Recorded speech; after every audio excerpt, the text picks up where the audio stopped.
How to send a message to seller on Poshmark. Hi everyone, welcome back to our channel. In today's guide video, I'll simply guide you through the steps on how you can send a message to seller on Poshmark. So make sure to watch the video till the end. In order to send a message to seller on Poshmark, all you have to do is simply open up your browser. Once you open up your browser, go to poshmark.com. You cannot contact directly a seller if you have not yet purchased the product. You must first have purchased the product. Only then will you be able to go ahead and then finally message that specific seller privately. Now to do this is all you have to do is after you purchase the order, tap your account icon from the top right, go to the option called My Purchases that you can see here.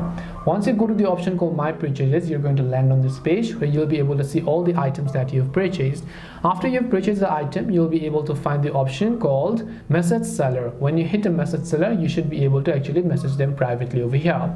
This is how you can contact a Poshmark seller. Hope this video was helpful to you guys, and if it did help you, make sure to leave a like and subscribe to our channel. And if you have any more questions, feel free to leave them down in the comment section. Thank you very much for watching and see you soon in the next video.